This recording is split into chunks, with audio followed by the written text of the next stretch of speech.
Previously on Pink Property. We have a very special guest with us, and here's Samuel. Hi, hello. My name is Samuel. I'm a father of two, and soon to be a father of three.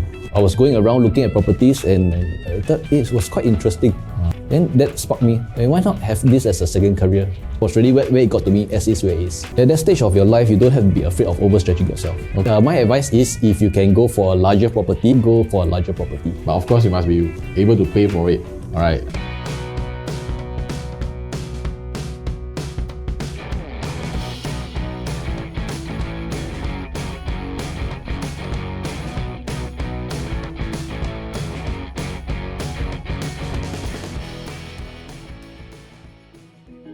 Do you ever turn away a client?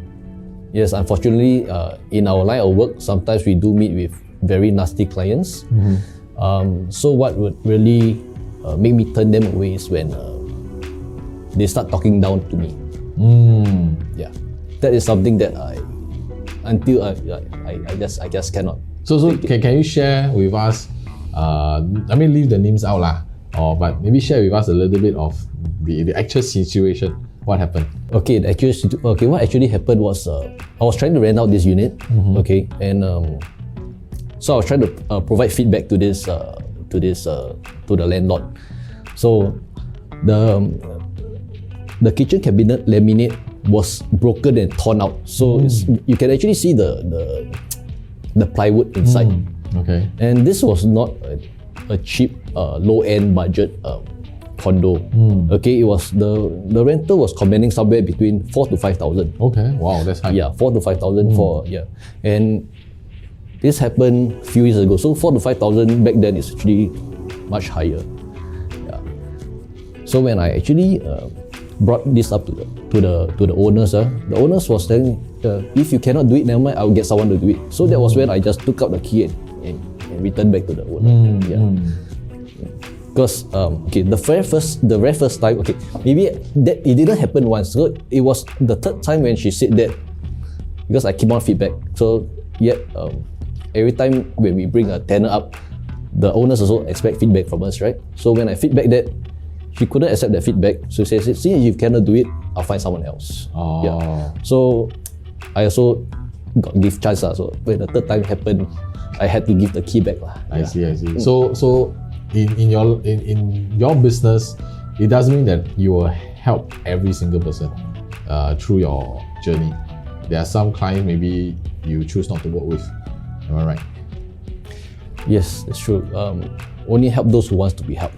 Yeah. I see. Correct. So Samuel, maybe you can share with us what's your most successful deal up to date? Okay, the most successful deal for me up to date is this deal which I closed recently. Okay, I won't use the exact amount, but maybe let's say maybe 6 million. Client was okay with 6 million, but we were negotiating somewhere about 6.1 million, but he was okay with 6 million. But because he's been such a long time client for me, and of course, and also because he's paying me a full commission, right? So at that point, I actually told him, I asked him, is it okay if I insist with the buyer at 6.1 million? Is it okay even if we lose this buyer? Because I know that I can actually sell at 6.1. Okay. Yeah. Although you are okay with 6, but is it okay? Because I wanted to ask his permission. So you wanted to kind of do more for this client? Because he's paying me my full com, right? Yes. So that's why I asked him that. So his reply was very heartwarming to me. Okay. He says, Samuel, I've known you for so long. I know, and I can fully, my wife and I, we can entrust this sale of the property to you. And that was really heartwarming. Okay. Yeah. Okay.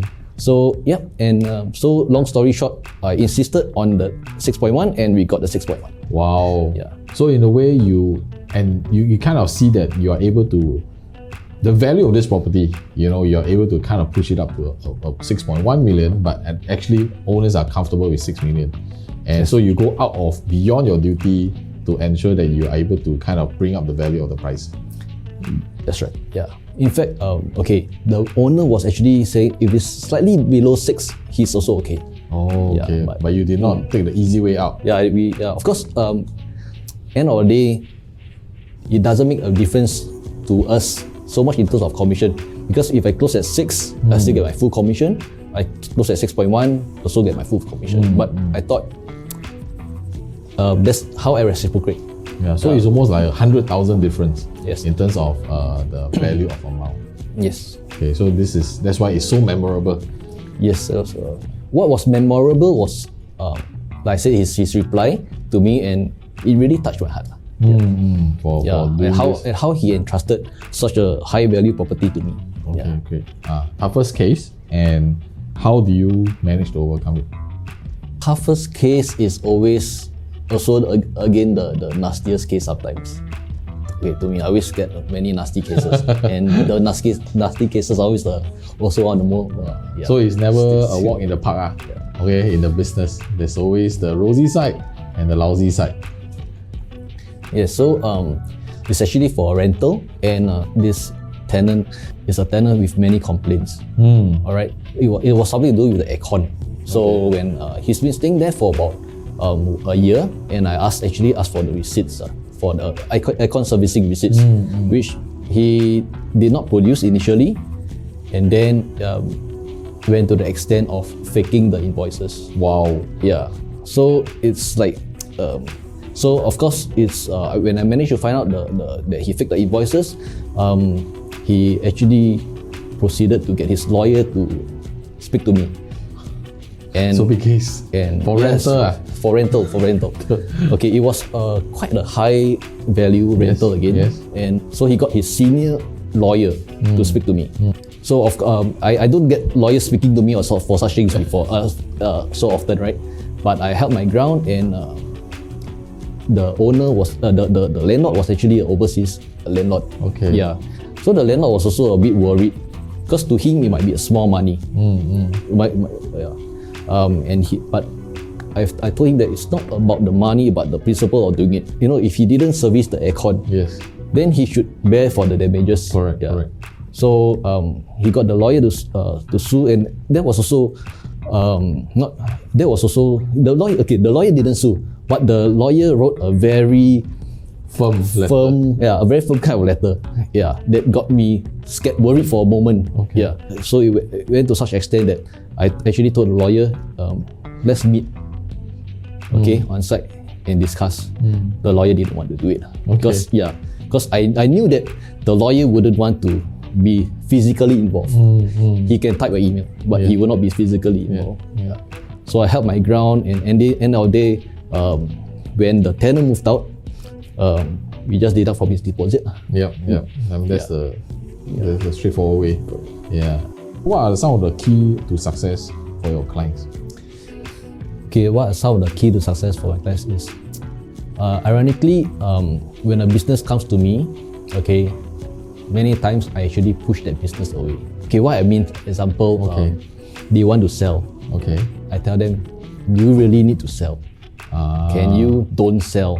Okay. And then after going through their finances and everything, sometimes I felt that it's better for them to stay where they are now and don't do anything rather than do something. Okay. Yeah. But why would you do it? I mean, because all agents are commission based, right? Yes. If you don't do the deal, then there's no income for you. Yes, I agree. But to me, it's just a commission. But to them, they have to live with that problem or that wrong decision. Okay. Yeah. Okay. So you rather advise them against it, even though they really want to. That's right. So, for example, this client wanted to upgrade from a 5-room to an executive because he wanted 4 bedrooms, because also he got 3 kids. Same situation. But they managed to cut 1 room at the balcony to make it a room for the 3rd kid. Okay. Yeah. So they wanted to go to a executive, which I actually advised against it because they are in the late 50s and children are already big. And true enough, I just had that conversation with them 2 years ago. Their kid is going to get married next month. Their eldest is going to get married next month. Okay. So if they had taken that step, the wife, when 2 years ago when I spoke to them, both were working with relatively high income. Okay, but just last year, the wife stopped working. Yeah. So everything changes. Yes, everything changes. So fortunately, I think they are more thankful that they didn't move, because now that their son has now that the son has already bought a place and moving out soon, that place is actually big. Yeah, they have the extra space already. I see. So you kind of anticipated the situation ahead, and you advised them that this might happen to let them reconsider. Yes, actually many times people, when they want to buy, they only look at the maybe first 5 years, maybe because HDB MOP 5 years. They only look at 5 years, but I try to let them look beyond that 5 years, between 10 to 15 years. Okay. That's a smart way, to plan ahead, and from there to kind of seeing what kind of milestones there is, then we can actually anticipate what kind of move we should do for our property. Next up, haunting property. Property that you have, how will you sell it to reach its maximum potential for your sellers? I think most importantly is actually to get as many buyers to come at a very small time slot. It's actually what my agent did to me. I was already an agent also. Okay.